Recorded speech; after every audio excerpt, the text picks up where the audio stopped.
Hi, class. I'm just going to do a quick lecture here on the last couple chapters at the end of Volume 2 of Frankenstein. So I want to talk about a couple things that we see at the end of Volume 2. The first thing I want to talk about is kind of the ever-present natural world, this constant presence of nature in the romantic landscape. We see a lot of nature in these last couple chapters. We also see pathetic fallacy. If you'll remember, pathetic fallacy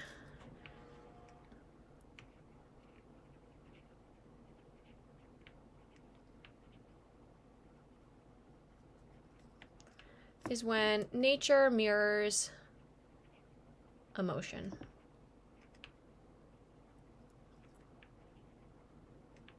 So our examples of this were when it rains and a character is sad, or when there's thunder and lightning and a character is scared. So nature mirroring emotions is pathetic fallacy, and we see that a couple times in these last couple chapters in Volume 2.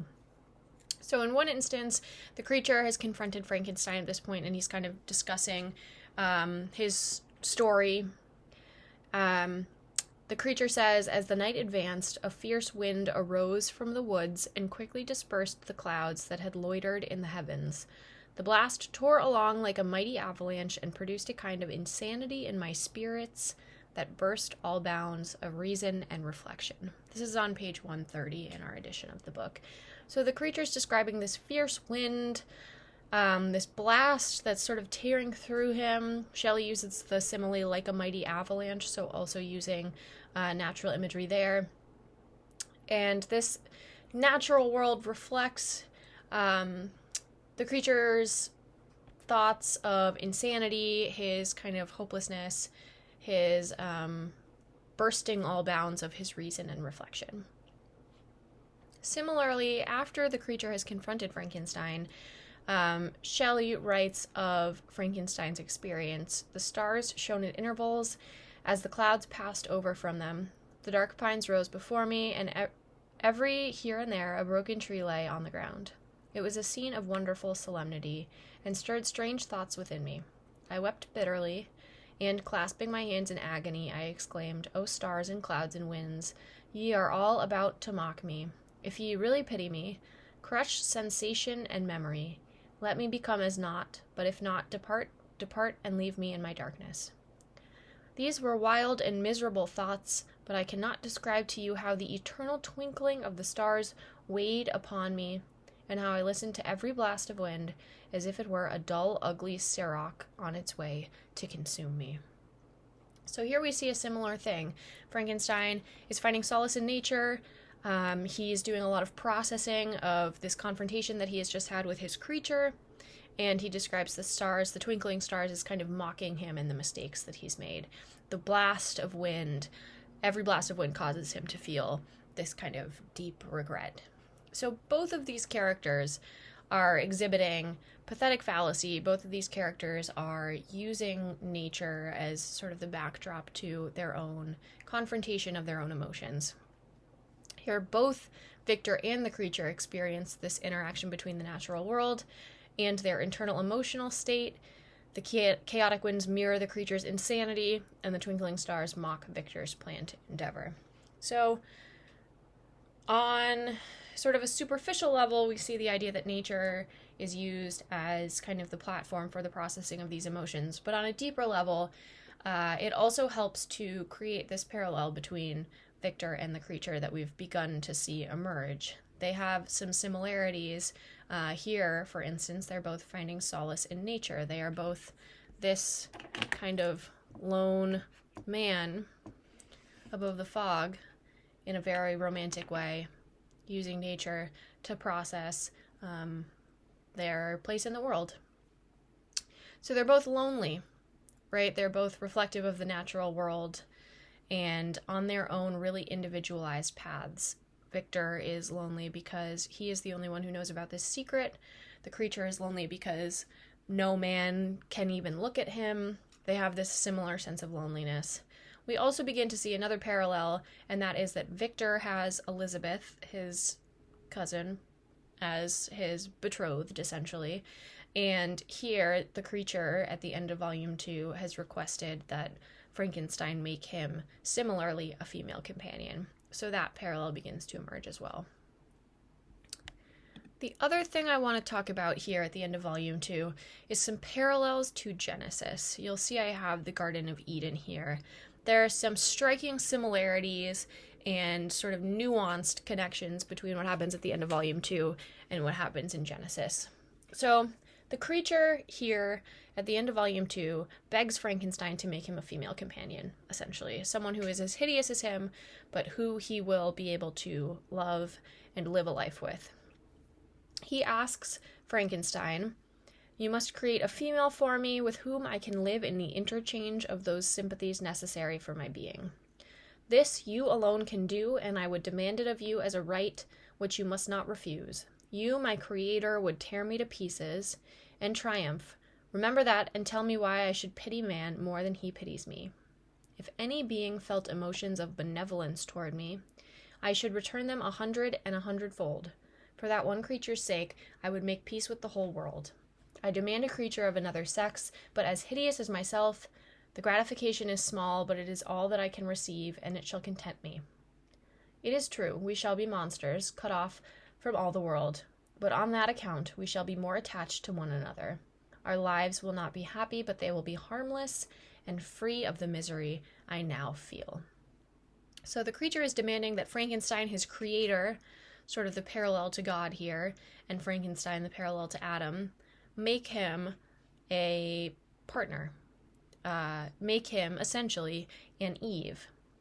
In Genesis, we see this when God makes man, quote, a helper, a partner, and companion. In Genesis, we get, "The Lord God said, it is not good for the man to be alone. I will make a helper suitable for him."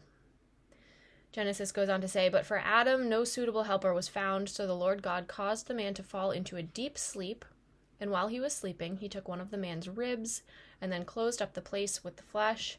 Then the Lord made a woman from the rib he had taken out of the man, and he brought her to the man. The man said, 'This is now bone of my bones and flesh of my flesh. She shall be called woman, for she was taken out of man.'" There are a couple fascinating connections here between this scene in Genesis and what's happening in Frankenstein at this point. Interestingly, this female monster will be, as the creature is, made out of reanimated human body parts, right? The body parts of others who Victor Frankenstein presumably will dig from the graveyard, just as he did the creature. Therefore, there's this parallel between the notion of using human body parts to make this female creature and the human body part of Adam's rib, which was initially used to make Eve, according to Genesis. So there's that parallel. We also might see or consider a parallel here in the creature's declaration that he'll flee society and go to, quote, "the vast wilds of South America, never to bother man again." We might think about that as being similar to or connected to, in some ways, the story of the Garden of Eden. The creature's readiness to depart society, to be cast out into the unknown, parallels Adam and Eve perhaps being cast out of the Garden of Eden, never to return. In Genesis, we get, "So the Lord banished him," that is Adam, "from the Garden of Eden to work the ground from which he had been taken. After he drove the man out, he placed on the east side of the Garden of Eden cherubim and a flaming sword flashing back and forth to guard the way to the tree of life." So this notion that the creature and his female counterpart might be cast out feels kind of in parallel to the story of Adam and Eve.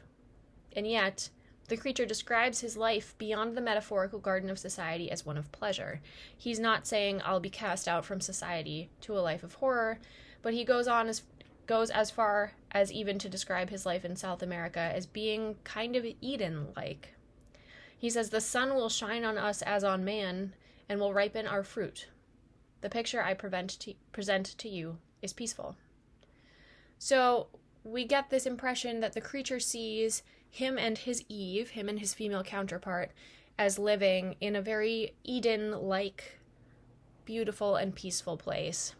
But he also posits this place as his being cast out of the society of man.